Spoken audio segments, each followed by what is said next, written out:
എല്ലാവർക്കും നമസ്കാരം. ഇന്നത്തെ വീഡിയോയിൽ ഷെയർ ചെയ്യാൻ പോകുന്നത് പനീർ പൊള്ളിച്ചതിൻ്റെ റെസിപ്പിയാണ്. എങ്ങനെ ഉണ്ടാക്കുന്നത് നോക്കാം. 200 ഗ്രാം പനീർ എടുത്തിട്ടുണ്ട്. ഇതിലേക്ക് കുറച്ച് മസാലകൾ ചേർത്ത് മാരിനേറ്റ് ചെയ്ത് വയ്ക്കാം. അതിനായി ഓരോ ടീസ്പൂൺ വീതം മുളക് പൊടിയും ഗരം മസാലയും 1/2 ടീസ്പൂൺ വീതം മഞ്ഞൾപ്പൊടി, വലിയ ജീരകപ്പൊടി, ചെറിയ ജീരകപ്പൊടി, ആവശ്യത്തിന് ഉപ്പും ചേർക്കാം. 1/2 ടീസ്പൂൺ ഇഞ്ചി വെളുത്തുള്ളി പേസ്റ്റ് കൂടി ചേർക്കുന്നുണ്ട്. നന്നായി മിക്സ് ചെയ്യാം.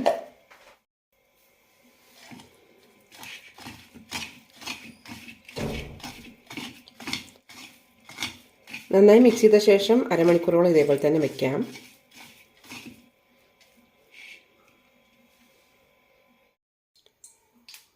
മസാലയെല്ലാം നന്നായി പിടിച്ചിട്ടുണ്ട്. ഇനി ഇത് വറുത്തെടുക്കാം.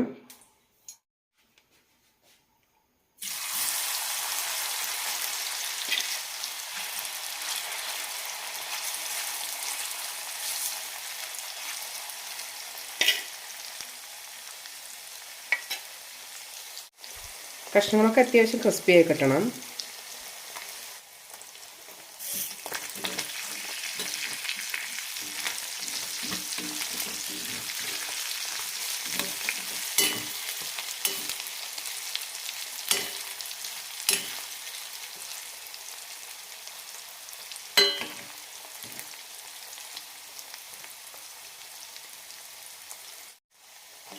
നല്ല ഗോൾഡൻ ആയിട്ടുണ്ട്. എടുക്കാം.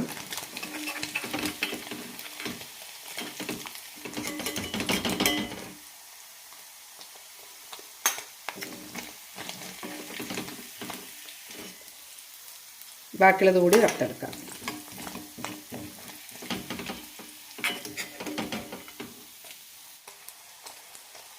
ഇത് റെഡി ആയിട്ടുണ്ട്. എടുക്കാം.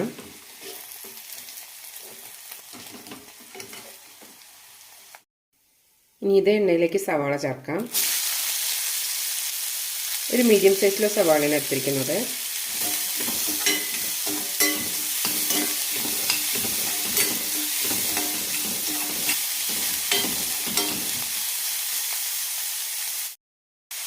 ഇതിലേക്ക് കുറച്ച് കറിവേപ്പില കൂടി ചേർക്കാം.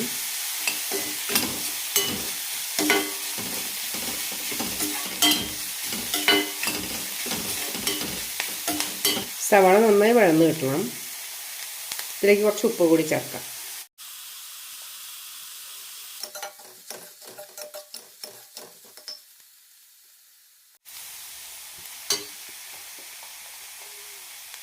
ഈ സമയത്ത് ഇതിലേക്ക് 1/4 ടീസ്പൂൺ ഇഞ്ചി വെളുത്തുള്ളി പേസ്റ്റ് കൂടി ചേർക്കാം.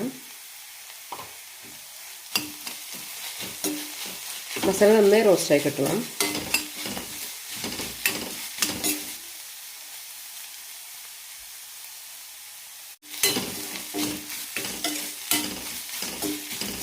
ഇഞ്ചി വെളുത്തുള്ളി പേസ്റ്റിൻ്റെ പച്ചമണമെല്ലാം പോയിട്ടുണ്ട്. ഇനി ഇതിലേക്ക് തക്കാളി ചേർക്കാം.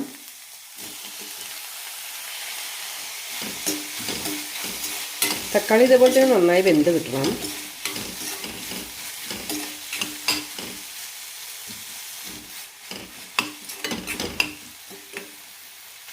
ഇതിലേക്ക് 1/2 ടീസ്പൂൺ ഗരം മസാല കൂടി ചേർക്കാം.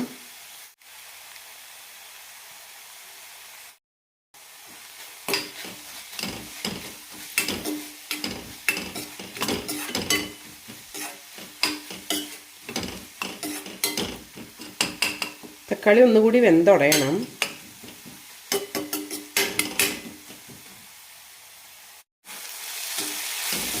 മസാല റെഡി ആയിട്ടുണ്ട്. ഇനി ഫ്ലെയിം ഓഫ് ചെയ്യാം. ഇതേ കടായിലേക്ക് തന്നെ ഒരു വാഴയില വെക്കാം. ഇതിലേക്ക് ഉണ്ടാക്കി വെച്ച് മസാല ചേർക്കാം.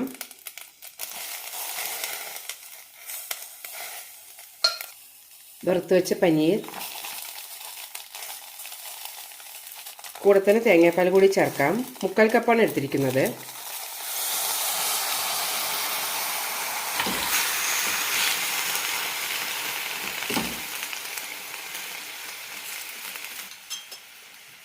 ഇതിലേക്ക് കുറച്ച് മല്ലിയില ചേർക്കാം. കറിവേപ്പില, പച്ചമുളക് കീറിയത് കൂടി ചേർക്കാം.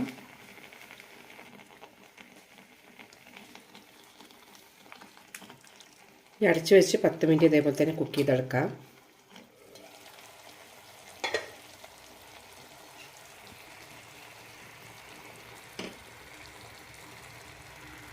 വളരെ ടേസ്റ്റിയായ പനീർ പൊള്ളിച്ചത് റെഡി ആയിട്ടുണ്ട്. 10-15 മിനിറ്റ് കൊണ്ട് തന്നെ നമുക്ക് തയ്യാറാക്കിയെടുക്കാം. നല്ല രുചികരവുമാണ്. നല്ല തിക്കായ ഗ്രേവി ആയിട്ട് കിട്ടിയിട്ടുണ്ട്. നെയ്ച്ചോറും ബിരിയാണിക്കൊക്കെ നല്ലൊരു കോമ്പിനേഷനാണ്. അതുപോലെ തന്നെ ചോറ്, ചപ്പാത്തി, ദോശ, പൂരി അങ്ങനെ എല്ലാത്തിനും നല്ലൊരു കോമ്പിനേഷൻ തന്നെയാണ്. എല്ലാവരും ഒന്ന് ട്രൈ ചെയ്ത് നോക്കൂ.